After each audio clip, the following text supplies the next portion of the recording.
Hi everyone, ang ituturo ko sa inyo ngayon ay paano pagsamahin ang serpentina at saka oregano na siyang epektibo sa mga inuubong tao o nilagnat at tinatrangkaso. Ito ay ginagamit namin sa loob ng pamilya ko at lalo sa mga anak ko. Kaya epektibo ito. At lalo sa ito sa bunso kong anak na may 30% lang yung immune system. Kaya nung sinubukan ko ito sa kanya ay naging okay sa kanya at gumanda ang kanyang katawan. At kaya ang serpentina ang isa sa pinaka-powerful na halaman na napili ko. At may kakayahan itong pagalingin yung mga sakit na high blood, constipation, liver problems, mental disorder, nervousness, at iba pang mga sakit. Ngayon, yung oregano naman na i-extract ko ay mayaman sa vitamin, fiber, vitamin K, manganese, iron, vitamin E, tryptophan at saka calcium. At ito ay may antibacterial properties din or agent. Ito ay mabisang panlaban sa mga infeksyon at saka antioxidant din ito kagaya ng serpentina. Kaya pag pinagsama mo ang dalawa ay maganda sa katawan natin. At marami tayong mga benepisyo na makukuha dito sa dalawang halaman na to. Kaya ito ay napili ko na gawin at para malaman din ninyo at may apply nyo ito sa mga anak ninyo.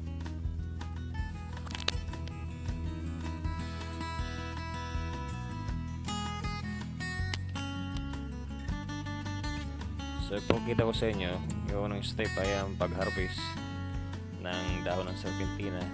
Ayan, makita nyo sa video.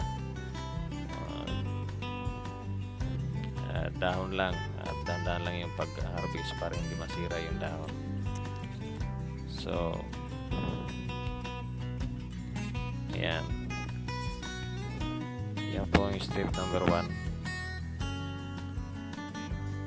At pagkatapos ng serpentina ay mag-harvest tayo ng kalabo. Ayan.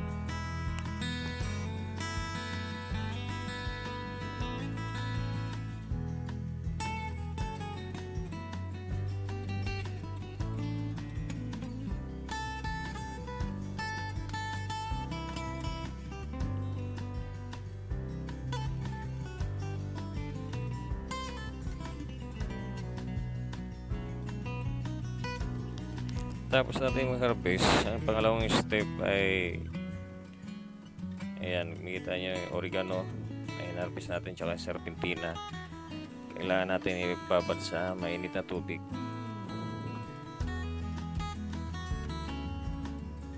At hayaan natin ng mga ilang minuto hanggang sa yung dahon ng serpentina tsaka oregano ay lumambot.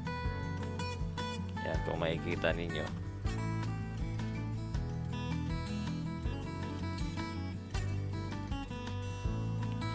At takpan muna natin saglit.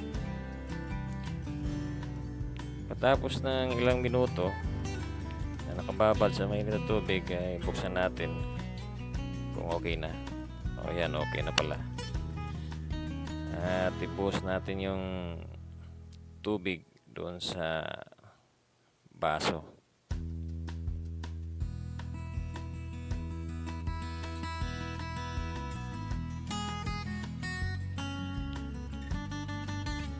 Pagkatapos yung oregano at yung serpentina na ibinaban natin ay bigain natin para lumabas yung katas niya.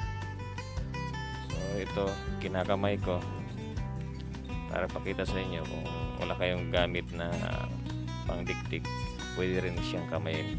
Kaya lang, hugas lang kayo ng kamay para safe at malinis yung ginagawa natin.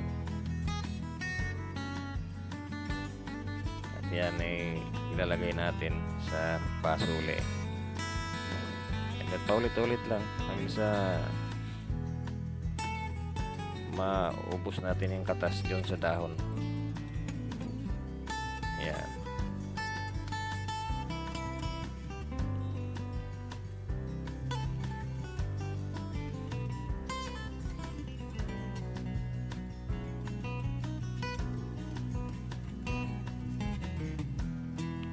At syempre kailangan din natin gumamit ng salaan para yung mga maliit na dahon na nadurog ay hindi may sama doon sa inumin. Pagkatapos niyan, kailangan natin na maglagay ng pulang asukal, kunting asukal, kung makikita nyo, para hindi malasahan yung pait ng serpentina, kasi yung serpentina talaga mapait yan. Lagyan natin ng mga isang kutsara lang. Yan. At tapos haluin natin.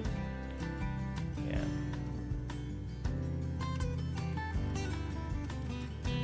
At pwede nang inumin yan. Sa mga ang application yan sa mula 1 year old to 6 years old ay 3 dahon lang ng serpentina at oregano. At 3 times a day mo ipapainom yan. Kung mga maliliit pa siya, ay papainumin nyo ng kuwan, ay kailangan gumamit kayo ng droplets. Kung malaki na, ay pwede na yung kutsara na maliit. At epektibo talaga yan dahil ginagamit ko yan sa akin at sa pamilya ko, lalo sa mga bata.